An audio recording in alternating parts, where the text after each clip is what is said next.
the drama team. I think they have gone to change. Thank you for the wonderful drama. You all enjoyed the drama? Did you get the message? Do I need to speak? If you have got the message. Our life is often compared to a book. Yes, you have heard that? Life is like a book. But there is a major difference between my life and my book. And what it is? I cannot turn back the pages of my life, right? I cannot revisit the past. Nor can I read the final chapter of my life before its due time. Unlike a book. Book you can read anywhere. You can turn back the pages, either behind or ahead. But the life has to be lived now, at the present moment. And that is why we want to welcome you to the power of now. Okay. See, it is said that past is gone and done, future is yet to come. But life is here with us now. Definitely the past has its own importance, as it gives us memories, it gives us lessons, which are very useful for all of us to have a better quality of life, to not repeat the mistakes, and to have a real quality and fulfilled life. Future too has its own significance.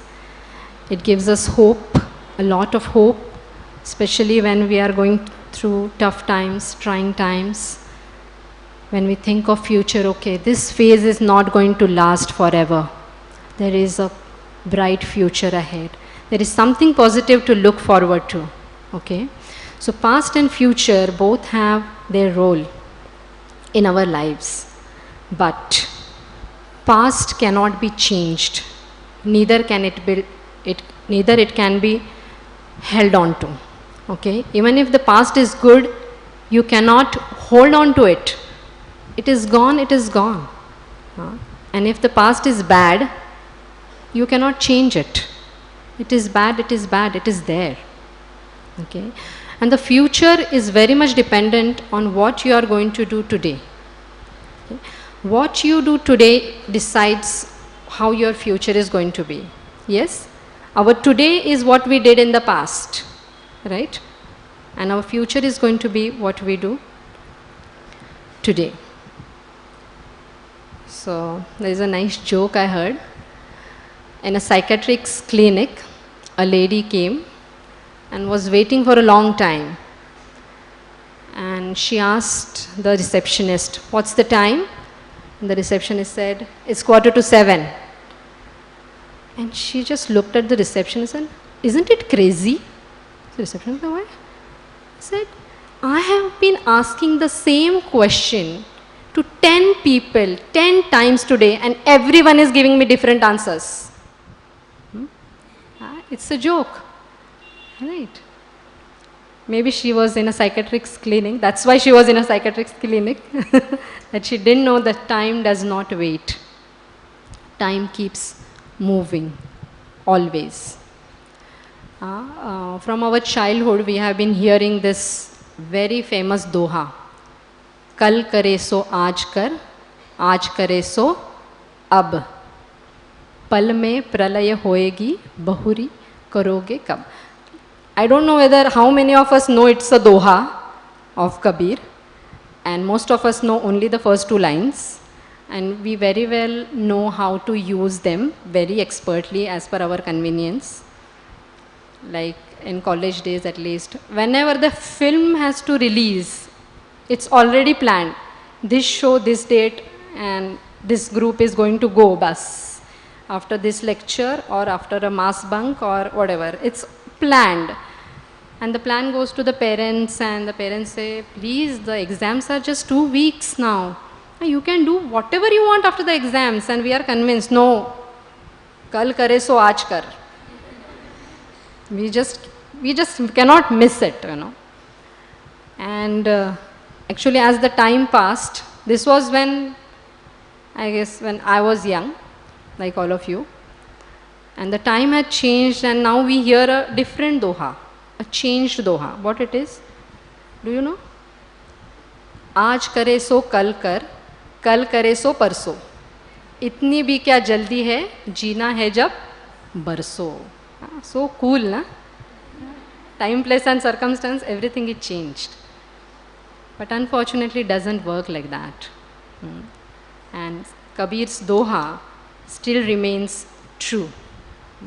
You cannot change it as per your convenience.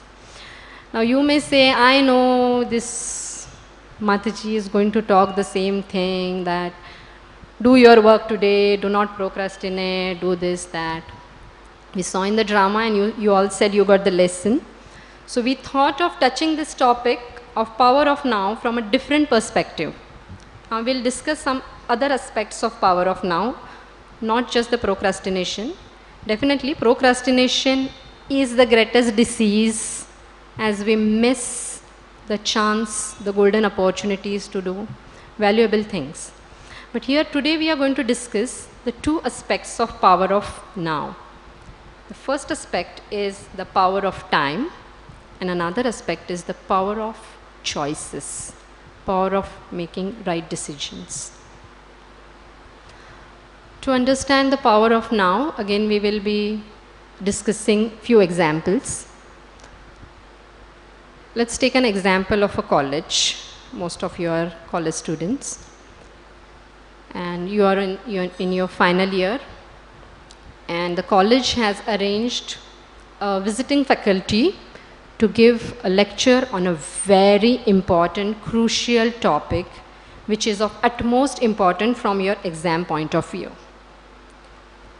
And you go to the lecture, you sit in the lecture hall, and the faculty comes and he starts, and you start feeling sleepy. Once a teacher asked a student, who is a lecturer? And the student said, lecturer is a person who has a very bad habit to speak when someone is sleeping. So as the person started, this faculty starts the lecture, you start feeling so sleepy. You try your best to hold your eyelids with your mighty hands, but the eyelids prove to be more powerful, and you just can't control, and whole 1 hour goes in struggle, and the faculty walks off, and then you wake up to the fact that I missed it, it's gone, it's done. And then you run to any temple, any mosque, any church, any sadhu, yogi, baba, anyone, and you request to them, I'm so sorry, I missed the lecture because I was sleepy. Can you please rewind only 1 hour? Just rewind only this much, and I just want to hear what he said. I just want to please rewind. I will perform any austerities. I will do fasting. I will walk barefoot every Friday. I will switch off my WhatsApp for 2 days if you want. It's a great austerity, but I will do it. Please rewind it. Nobody can do that. Nobody can rewind even a moment in our life. Everybody agrees to that. It cannot be rewinded. Take another example. You are driving a car, or you are driving a bike, to be more trendy. You are driving a bike.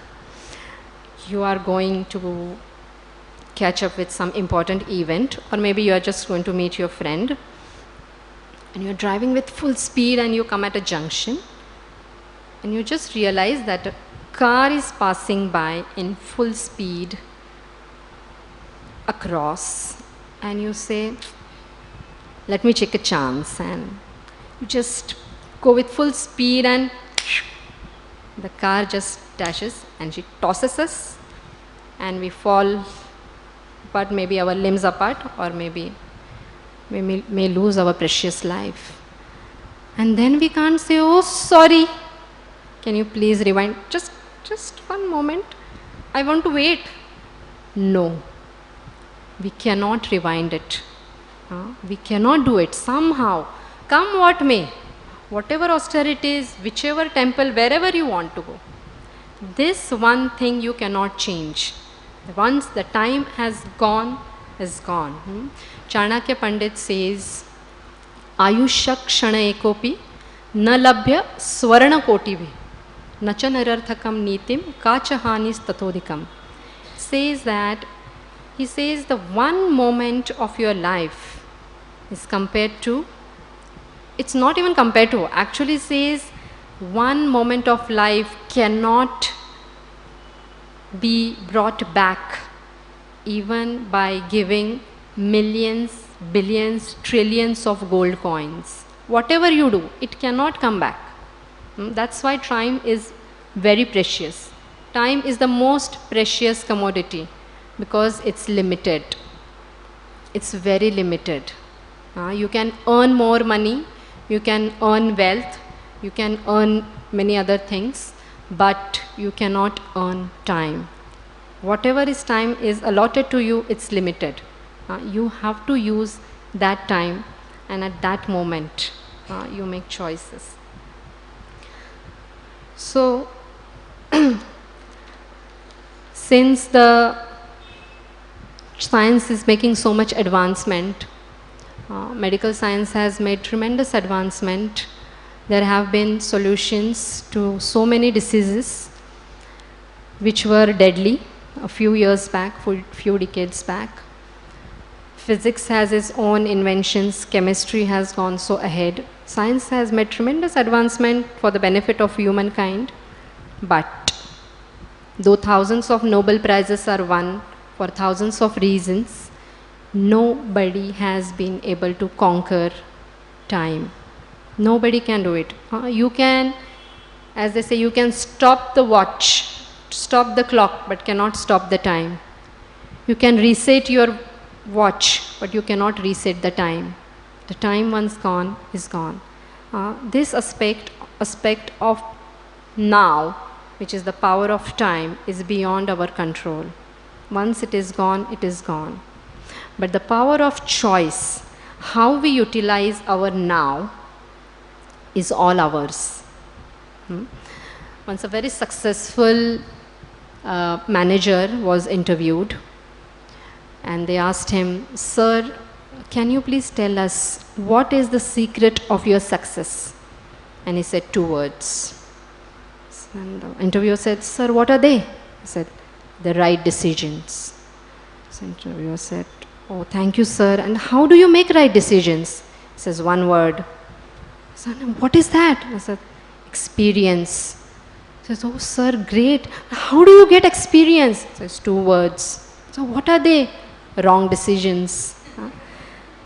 So it's not always true that for taking right decisions, we have to go through first taking wrong decisions, right? So the power of choice is influenced by many factors. To take right decisions, we are just going to discuss in short.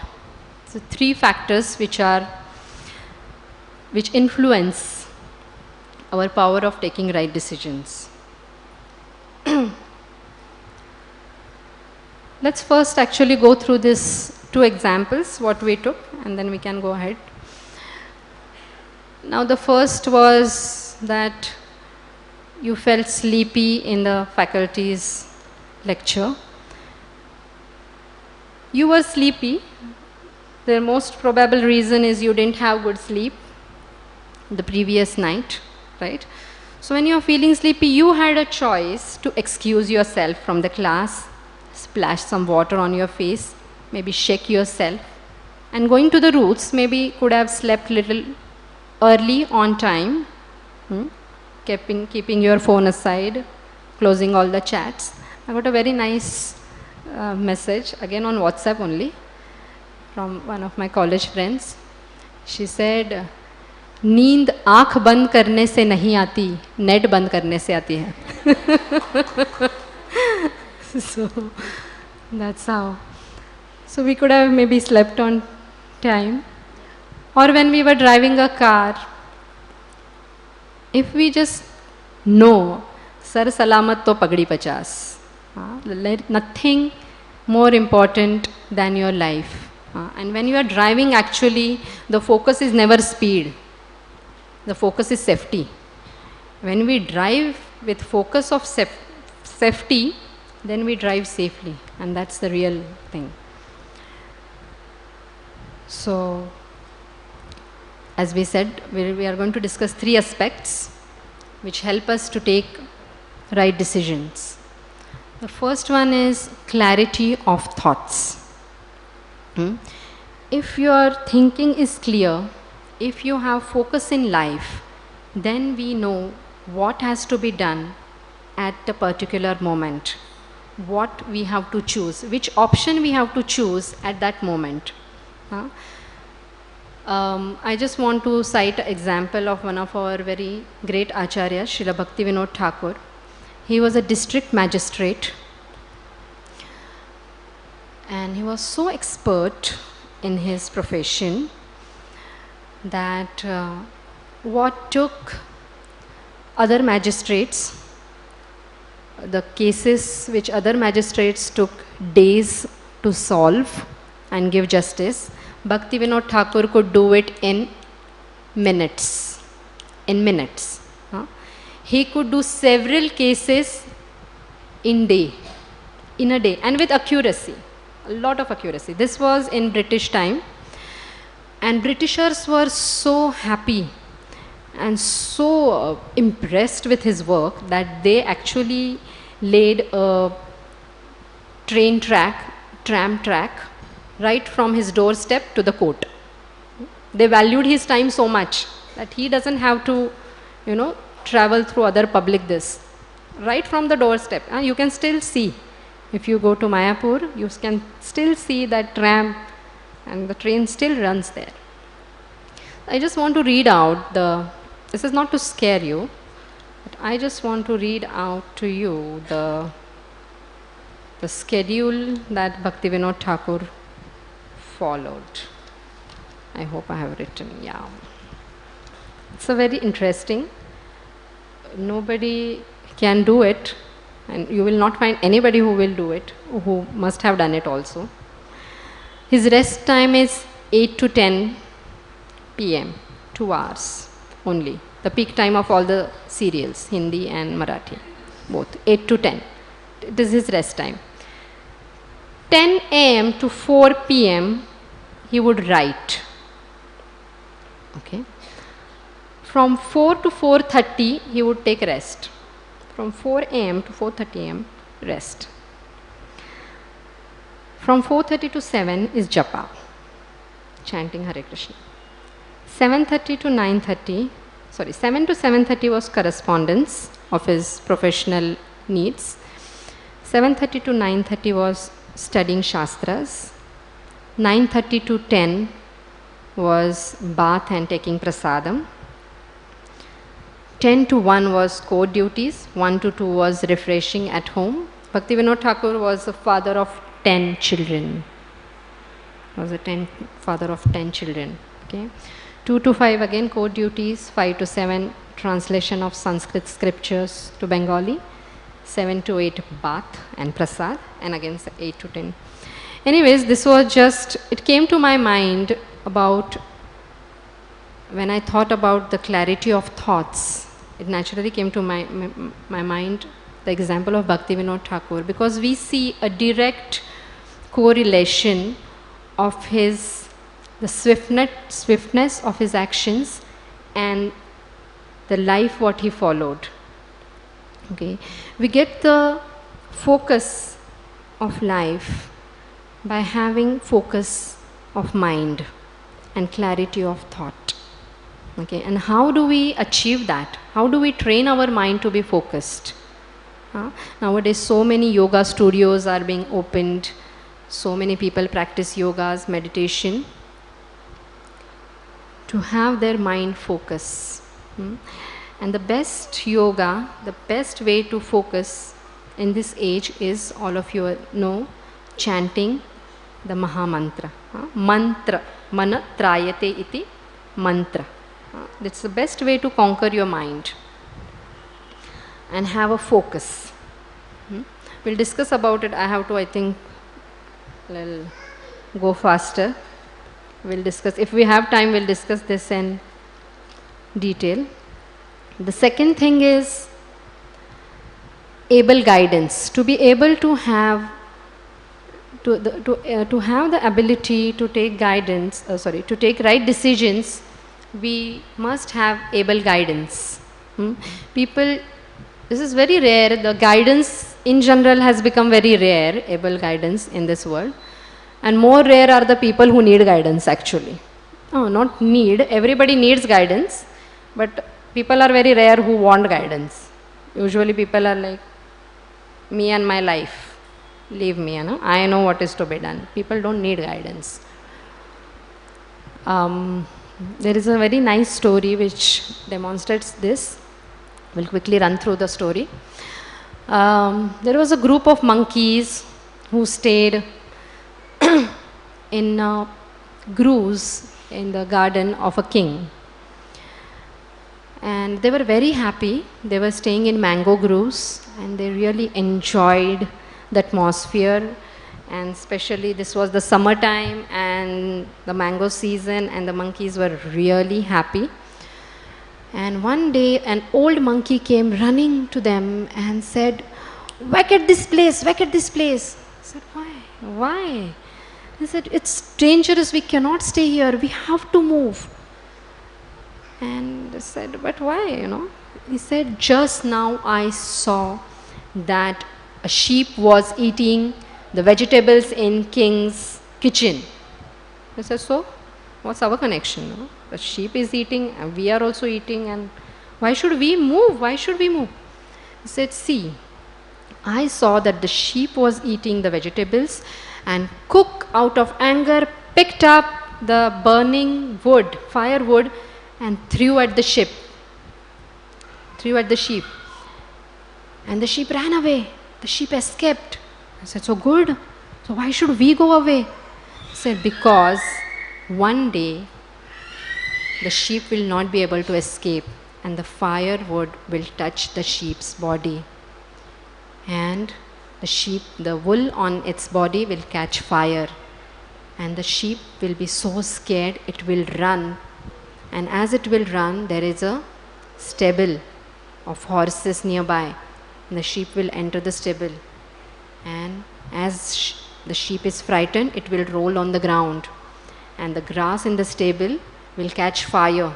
As the grass will catch fire, the horses will also get burned, and they will suffer the burn wounds. And you know what is the best medicine for horses burns? It's the flesh of monkeys." So he said, "So it's not safe for us. We'll be killed. The king knows we are here. We will be killed. Let's leave." But the young monkeys didn't want to listen. Like all of us, we don't always like to listen to the elders' advice. We feel they are too pessimistic and non-practical, and they are too much. So similarly, these young monkeys, they just didn't want to listen. They said, "This is all just imagination. Nothing is going to happen, and you are just wanting to deprive us from our enjoyment. This is summer season, we want to enjoy." And the old monkey tried to advise them, and it had to just walk off alone. And what? One day, the sheep couldn't escape, caught fire, ran to the stable. The stable went on fire. The horses suffered wounds. The king sent the men to catch the monkeys. Monkeys were killed for their flesh as a medicine to the horses. So the point is that the young monkeys, even though the able guidance was available, they didn't want to accept it. We have thousands of such examples, like we have in scriptures example of Dhritarashtra. When Duryodhan was born, so many bad omens were seen. Duryodhan, when he was born, he didn't cry. He howled. He screamed.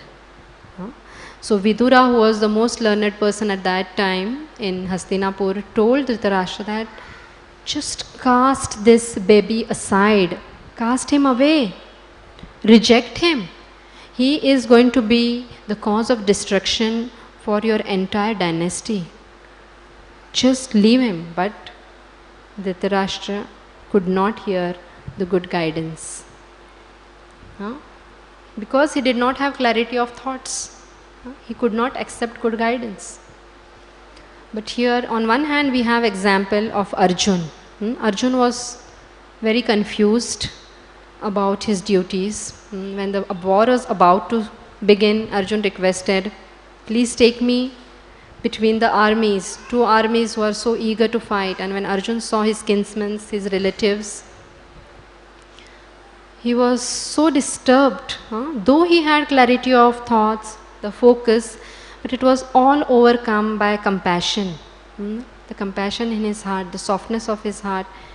He got so worried about all these people and the consequences of war. He told Krishna, I don't want to fight. He almost gave up. But he sought the guidance of Krishna, and Krishna spoke Bhagavad Gita. Krishna spoke Bhagavad Gita and told Arjun, now you can do whatever you want to do. But Arjuna accepted the guidance, followed, and turned victorious. The third point is intuition. To take a right decision. Sometimes we have to take situations in life, force us to take decisions at that time, wherein you can't rationalize, you can't go looking for guidance. Whatever focus, that time the focus of your life, the focus of your thoughts, the clarity, it manifests as something called as intuition. Intuition is not a dictation of your mind, it is something which speaks from within. When I speak of intuition, the story of Vasudeva and Devaki comes to my mind. When Devaki and Vasudeva were married, Kamsa, the brother of Devaki, was taking them on a chariot. Himself was driving the chariot.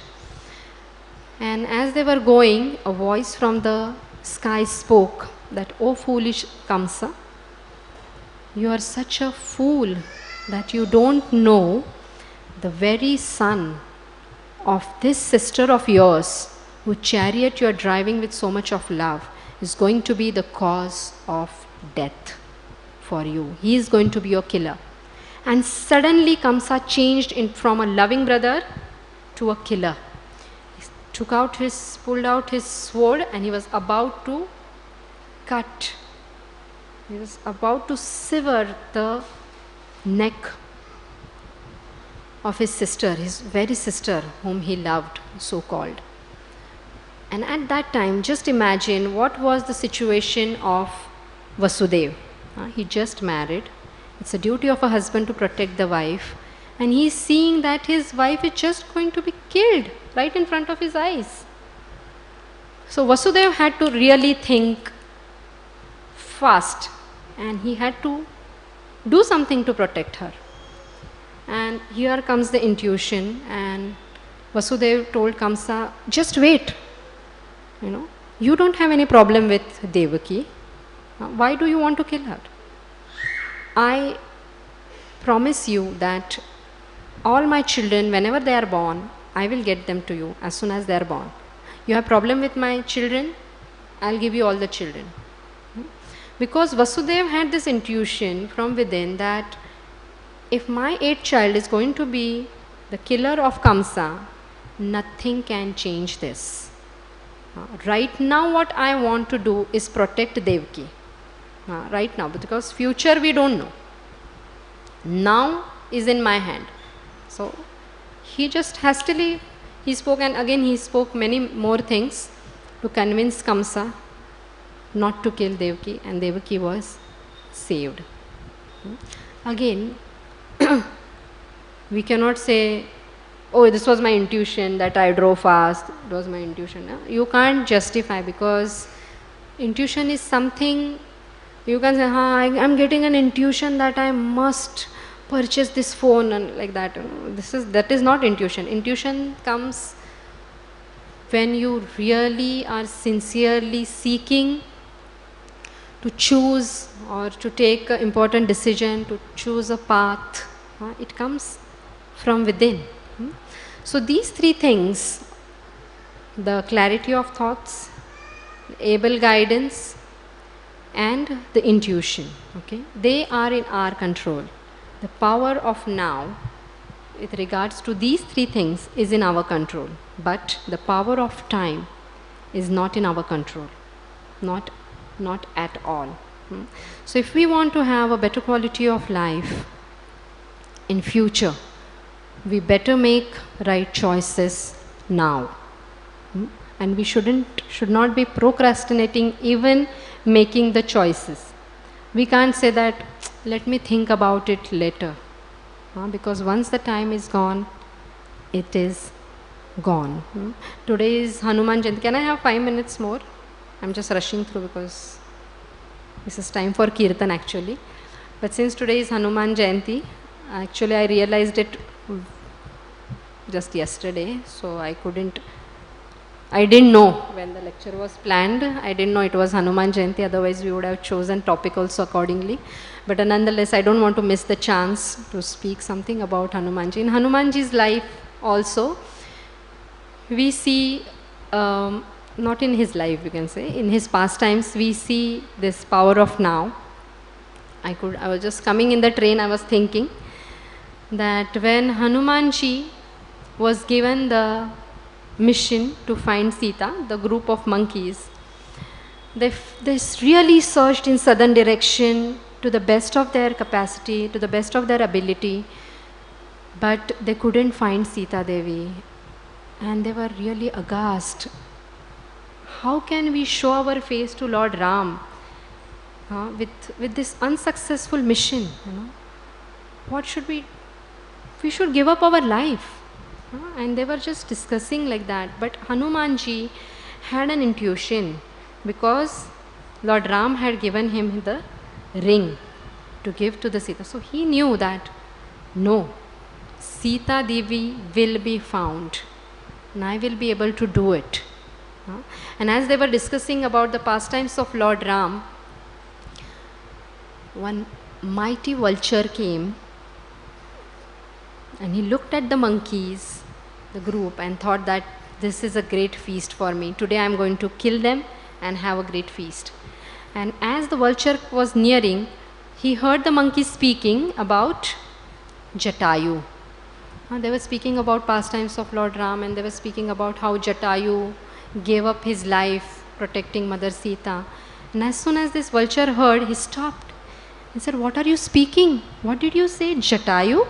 They said, "Yes, Jatayu." So what happened to Jatayu? So Jatayu was killed as he was trying to protect Mother Sita.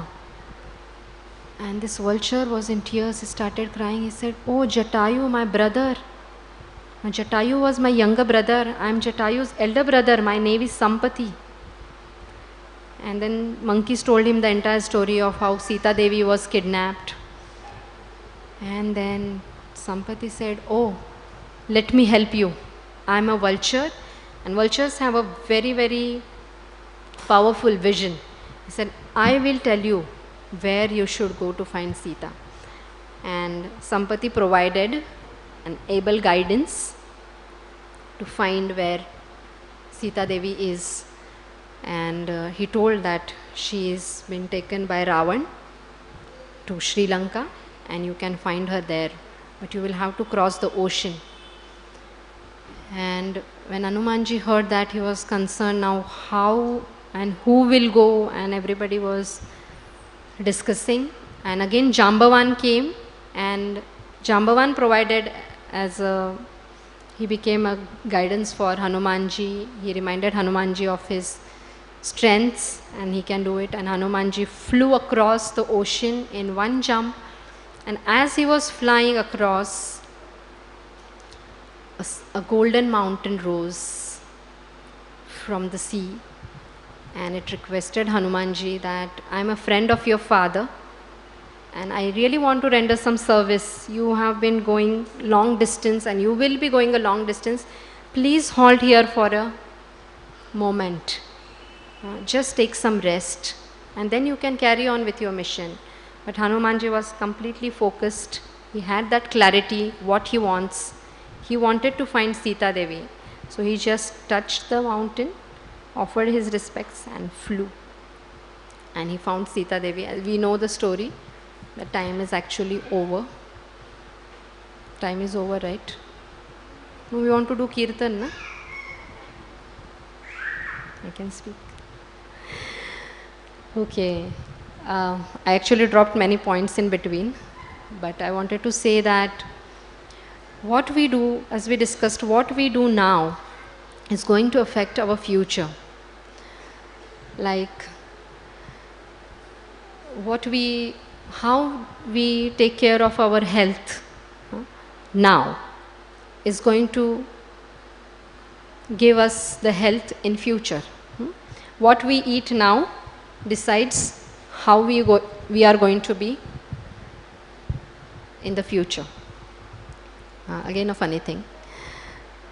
You all must be knowing it was running on WhatsApp a few days back about eating. Youngsters are very not so careful about what they eat. They are more careful about what they like, and especially when it comes to eating. So there was a very nice not very nice, but something funny. What was that?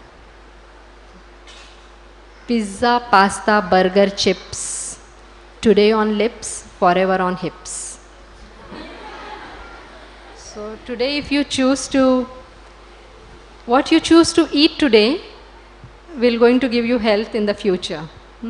If you take care of your health now, of course I know there are people crazy about zero figure, and they may have it all without cheese and something like that. But essentially, what we eat today, it affects our health in future.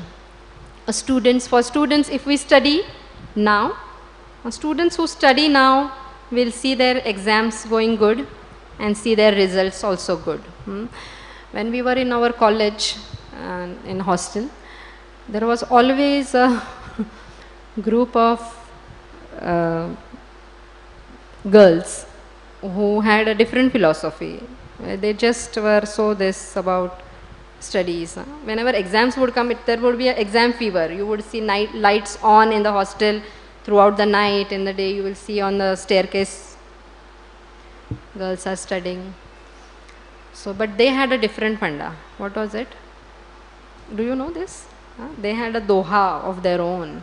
They said, "Padhna likhna chhod, nakal par kar aas." What is nakal? Nakal is copy. Nakal par kar aas, chhod padhai, od rajai, khuda karega paas. So that was their funda. But we know those who follow this, the results are khuda ke naam. They don't see it. Similarly with our relationships, the more we invest in our relationships now, we are going to have fulfilling relationships in the future.